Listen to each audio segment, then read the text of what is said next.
Hello friends and viewers, and welcome to my Inanna of Convallaria character guide. If you're just here for a quick reference, I've created a pocket guide for the beginning of the video. Inanna's trait is Will of Freedom. Will of Freedom grants Inanna a passive attack and defense increase. When she has free will, her movement is increased by 2 tiles. Free will is a buff that allows Inanna to cast her Call of Freedom skill at 8 stacks. Free Will is a stackable buff up to 12 stacks. At the start of battle, she gains 8 stacks of Free Will. At the end of her turn, she gains 3 stacks of Free Will. Call of Freedom is an instant single target heal, healing for 90% of Inanna's physical attack and grants the targeted ally Freedom Stance 2. Freedom Stance 2 is a buff that allows the targeted ally to act again after casting non-instant skills and recover 2 energy. They also gain damage 2 and damage reduction 2 buffs. Inanna will gain all effects as well. Here's a table detailing Inanna's trait growth at each star level. She sees notable development at star level 3 and star level 5. Her initial skill is Cure Blow. Cure Blow is a 2 energy cost, 0 turn cooldown skill. This deals 100% physical damage and heals all allies within 3 tiles by 40% of her physical attack. This will very quickly be succeeded by other energy spenders in Inanna's skill tree. However, it can be used as a source of active AoE healing if needed. At rank 1, I recommend Convallaria Swordplay with the Castalia for Light of Convallaria. Under Convallaria Swordplay, Convallaria Blooming Horizon deals 100% magical damage equal to 100% of Inanna's physical attack to all enemies in a 3x3 area in front of her. When hitting only one enemy, the skill multiplier is increased to 150%. Convallaria Windswept Blossom deals 150% physical damage to all enemies within 3 tiles in front and knocks them back by 1 tile. Both skills grant Inanna damage reduction 2 for 2 turns. Light of Convallaria is a support skill that grants Inanna 2 stacks of free will, and all allies within 3 tiles of her gain attack 2 and move 1 buffs, as well as recover 1 energy. In addition to the buffs granted, this allows Inanna to cast Call of Freedom sooner. At rank 3, your options are Brilliant Light or Helping Hand. Brilliant Light is a common aura that reduces attack and defense of all enemies within 3 tiles of Inanna by 10%. This cannot stack with other similar common auras. Helping Hand is a global heal where Inanna will heal the lowest HP ally in battle for 40% of her physical and magical attack after performing an active attack. Both options are strong supporting skills, but the reality is neither will be part of Inanna's regular skill loadout later in the skill tree. Pick based on common auras you do or do not have in your current character roster, or pick based on the HP or defense stat increase. My pick here is Helping Hand. At rank 5, I recommend Natural Sword Intent. Natural Sword Intent performs a preempt dealing magical damage equal to 100% physical attack. This can be triggered up to 1 time per round.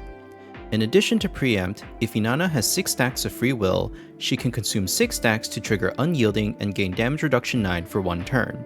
This can be triggered once per battle. Battlefield Healing is the same skill we are familiar with from SP Safia and Flare. Active damage taken is decreased by 8%, and upon receiving active attacks, Inanna will heal the ally with the lowest HP percentage within 2 tiles of her by 100% of her magical defense. Natural Sword Intent functionally offers both damage and a cheat death, uncommonly seen among reaction skills. While the Unyielding trigger can delay casting Call of Freedom, the benefits of this skill far outweigh what Battlefield Healing can offer. At rank 7, I recommend Guarding the Sword of Convallaria. Guarding the Sword of Convallaria reduces Inanna's damage taken and increases her attack by 20% when 2 or more allies are within 2 tiles of her. Additionally, after dealing physical damage, she converts 2 buffs from the target into random level 2 attribute debuffs. Again, keep in mind she must deal physical damage. And when knocking targets back, the knockback distance is increased by 1 tile. Let's Advance Together is a passive support skill that grants co-attack and co-defense at the start of Inanna's turn to all allies within 2 tiles of her if there are 2 or more allies in range. This is similar to Soulmate and Together With You, with the critical difference that this is a passive skill, not an active skill. However, this is made somewhat redundant by Battle Flag of Convallaria stance later in her skill tree. At rank 9, I recommend Sword Dawnlight. Both basic attack options are single target attacks that deal AoE damage, meaning these can hit enemies with dodge. Sword Dawnlight deals 100% magical damage from a range of 2 to 3 tiles.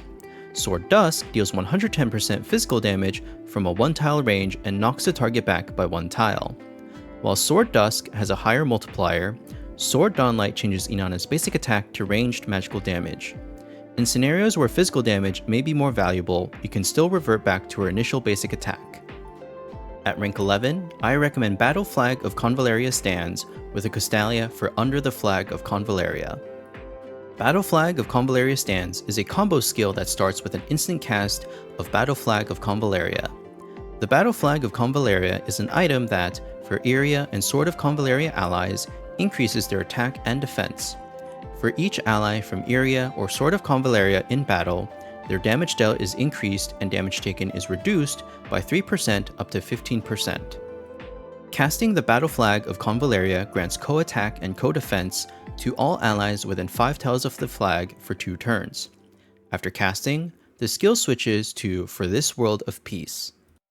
For This World of Peace is a magical AoE skill that deals damage equal to 130% of physical attack to the target and all enemies within 2 tiles and will dispel 5 buffs before attacking.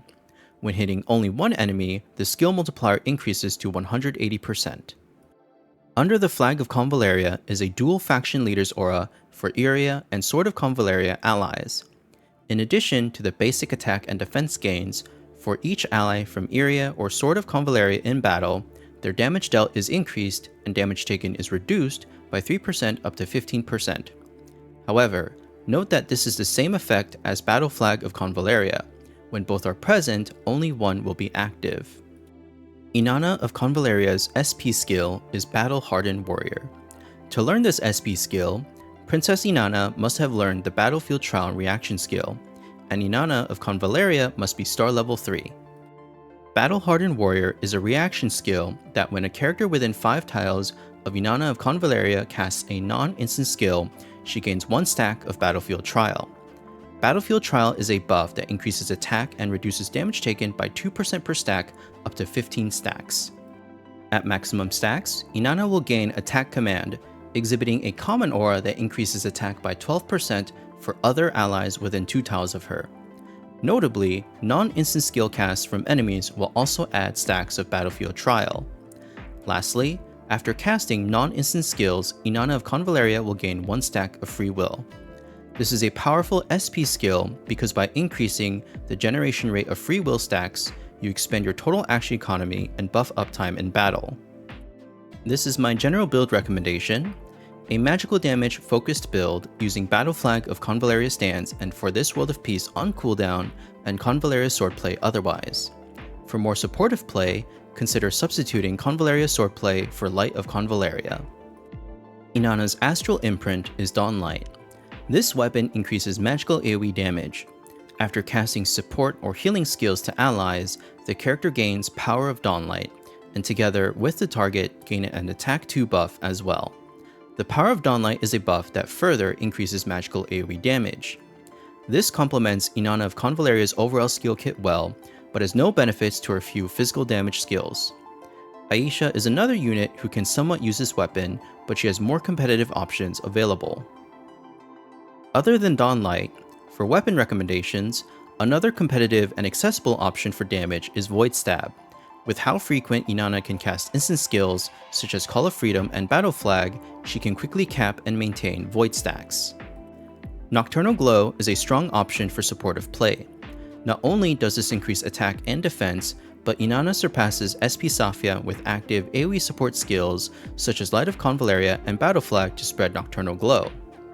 As always, Newborn Blade is a fine and comfortable option for the HP and physical attack increases. For trinket recommendations, because Inanna's skill kit comprises of so much magical AoE damage, she is a strong user for Blood Luxite Amulet. Otherwise, the attribute increases from Shield of Justice and Origin Hourglass are always reliable if these are strongly at your disposal. As for tarot options, Dream of the Magician is a good option to increase Inanna's overall damage. Verdict of Justice is worthwhile to consider for the crit and crit damage increases as well. On any maps with high target count, ranging from allies, enemies, summons, and NPCs, it is always reasonable to consider Temptation of the Devil. For engravings, Sword and Wand remains the best engraving combination for the attack and defense increases after moving. To provide some composition and usage tips, you always want to be mindful of Inanna's free will stacks, and treat it like a secondary resource similar to energy. In other words, cast Call of Freedom as frequently and strategically as available to increase your action economy in battle, and avoid hitting the cap of 12 stacks. Extra actions is a powerful way to set up and deal burst damage. Inanna is part of the Iria, Sword of Convallaria, and Fortitude categories, in addition to providing her own dual faction leader's aura. That said, she can benefit from fellow leaders' auras such as Dantalion, Rauya, Magnus, and Aisha. For a quick overview of external category buffs, Dantalion's aura grants 20% more damage to enemies with 3 or more debuffs. Inanna is superb at buffing her allies, but she will need faction support to take advantage of the debuff requirement. Rauya's aura increases damage dealt and decreases damage taken by 8%, small gains to both damage and mitigation. Magnus's aura decreases damage taken when healthy and immunizes against the negative effects of injured. This overall helps to increase Inanna's survivability. Aisha's aura further increases attack and defense by 8% while also reducing damage taken when healthy like Magnus. That concludes this character guide.